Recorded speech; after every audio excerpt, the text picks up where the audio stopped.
ಸಮಾಜ ಪಾರ್ಟಿಯ ರಾಷ್ಟ್ರೀಯ ಅಧ್ಯಕ್ಷರು ಮಾನಸಂದ್ರಪ್ಪ ಮುನಿಯಪ್ಪ ಅವರ ನಾಯಕತ್ವದಲ್ಲಿ ಈ ಒಂದು ದೊಡ್ಡ ಹೋರಾಟವನ್ನು 12ನೇ ತಾರೀಕು ಹಮ್ಮಿಕೊಂಡಿದ್ದೀವಿ. ಎಸ್ಸಿ ವರ್ಗೀಕರಣ ಒಳ ಮೀಸಲಾತಿ ಜಾರಿ ಆಗಬೇಕಂತ ಸುದೀರ್ಘ 30-35 ವರ್ಷಗಳ ಹೋರಾಟವನ್ನು ಮಾಡ್ಕೊಂಡು ಬಂದಿರುವಂಥ ಸಾಮಾಜಿಕ ನ್ಯಾಯ ಪಡ್ಕೊಳ್ಬೇಕನ್ನೋ ಒಂದೇ ಕಾರಣಕ್ಕಾಗಿ ನಾವು 101 ಜಾತಿಗೆ ಪರಿಶಿಷ್ಟ ಜಾತಿಯಲ್ಲಿ ಬರುವಂಥ 101 ಜಾತಿಗೆ ಸಮಾನವಾಗಿ ಹಂಚಿಕೆ ಆಗಬೇಕಂತ ನಮ್ಮ ಗುರಿ. ಹಾಗಾಗಿ ಈಗಾಗಲೇ ರಾಜ್ಯದ ತುಂಬ ನಡೀತಾ ಇದೆ ಹೋರಾಟಗಳು, ಎಲ್ಲ ಹಂತದಲ್ಲಿ ಹೋರಾಟ ನಡೀತಾ ಇದೆ. ಮತ್ತು ಈ ಹೋರಾಟಕ್ಕೆ ಮುಖ್ಯ ಅತಿಥಿಗಳಾಗಿ ನಮ್ಮ ರಾಷ್ಟ್ರೀಯ ನಾಯಕರಾದಂಥ ಪದ್ಮಶ್ರೀ ಮಂದಕೃಷ್ಣ ಮಾದಿಗಣ್ಣವರು ಕೂಡ ಬರ್ತಾ ಇದ್ದಾರೆ. ಹಾಗಾಗಿ ಈ ಒಂದು ದೊಡ್ಡ ಮಟ್ಟದಲ್ಲಿ ಹೋರಾಟ ನಡೆಯುವುದರಿಂದ ಇವತ್ತು ರಾಜ್ಯದ ಎಲ್ಲ ಮೂಲೆಯಿಂದ ಕೂಡ ಸಾವಿರಾರು ಸಂಖ್ಯೆಯಲ್ಲಿ ಬೆಂಗಳೂರು ನಗರಕ್ಕೆ ಫ್ರೀಡಮ್ ಪಾರ್ಕ್ ಬರ್ತಾ ಇದ್ದೀವಿ.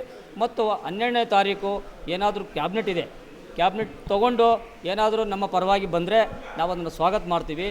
ಒಂದು ವೇಳೆ ಬರದೇ ಇದ್ದರೆ ಆ ಒಂದು ನಾವೇನು ಧರಣಿ ಸತ್ಯಾಗ್ರಹ ಕೂತ್ಕೊಂಡಿರ್ತೀವಿ, ನಾವು ನಮ್ಮ ಒಳ ಮೀಸಲಾತಿ ಜಾರಿ ಆಗುವವರೆಗೂ ನಿರಂತರವಾಗಿ ಹೋರಾಟವನ್ನು ಮುಂದುವರಿಸ್ಕೊಂಡು ಹೋಗಲಿಕ್ಕೆ ಈಗಾಗಲೇ 20 ಸಂಘಟನೆಗಳ ರಾಜ್ಯಾಧ್ಯಕ್ಷರು ಮತ್ತು ಬಹುಜನ ಸಮಾಜ ಪಾರ್ಟಿಯ ರಾಷ್ಟ್ರೀಯ ಅಧ್ಯಕ್ಷರು ಏನು ಮಾನಸಂದ್ರ ಮುನಿಯಪ್ಪ ಅವರ ನಾಯಕತ್ವದಲ್ಲಿ ಈ ಹೋರಾಟವನ್ನು ನಾವು ತೀವ್ರಗೊಳಿಸಲಿಕ್ಕೆ ಮುಂದಾಗ್ತಾ ಇದ್ದೀವಿ. ಇವತ್ತು ಪತ್ರಿಕಾಗೋಷ್ಠಿಯ ಮೂಲಕ ನಾವು ಸರ್ಕಾರಕ್ಕೆ ಮತ್ತು ಸಾರ್ವಜನಿಕರಿಗೆ ಮತ್ತು ನನ್ನ ಸಮುದಾಯದ ಹೋರಾಟಗಾರರಿಗೆ ಸಮಾಜದ ಬಂಧುಗಳಿಗೆ ವಿನಂತಿ ಮಾಡ್ತಾ ಇದ್ದೀವಿ. ದಯವಿಟ್ಟು ಬನ್ನಿ, ಭಾಗವಹಿಸಿ ಕಾರ್ಯಕ್ರಮವನ್ನು ಯಶಸ್ವಿಗೊಳಿಸಬೇಕಂತೇಳಿ ರಾಜ್ಯದ 31 ಜಿಲ್ಲೆಯಲ್ಲಿರುವಂಥ 31 ಜಿಲ್ಲೆಯಂಥ ನಮ್ಮ ಸಮುದಾಯದ ಬಂಧುಗಳು ಭಾಗವಹಿಸಬೇಕು. ಹಾಗೆ ನಮ್ಮ ಏನು ಕಸ ಗುಡಿಸ್ತಿರುವಂಥ ಪೌರ ಕಾರ್ಮಿಕರು ಈಗ ಕರ್ನಾಟಕ ರಾಜ್ಯದಲ್ಲಿ ಬೆಂಗಳೂರು ನಗರದಲ್ಲಿ 10 ಲಕ್ಷ ಜನ ಇದ್ದಾರೆ ನಮ್ಮವರು, ಅವರೆಲ್ಲರೂ ಕೂಡ ಈ ಒಂದು ಹೋರಾಟದಲ್ಲಿ ಭಾಗಿಯಾಗಬೇಕು.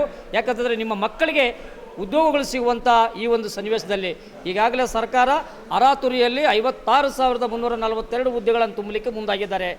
ಹಾಗೆ ನಮ್ಮ ಬ್ರದರ್ ಹೇಳಿದಾಗೆ ಧಾರವಾಡದಲ್ಲಿ ವಿದ್ಯಾರ್ಥಿಗಳು ಒಂದು ಹೋರಾಟಕ್ಕಿಳಿದಂಥ ಸಂದರ್ಭದಲ್ಲಿ ಇವತ್ತು ಖಾಲಿ ಇರುವಂಥ ಹುದ್ದೆಗಳು ಅಂತಂದರೆ 2,80,000 ಹುದ್ದೆಗಳನ್ನು ತುಂಬಲಿಕ್ಕೆ ಸರ್ಕಾರ ಮುಂದಾಗಿದೆ.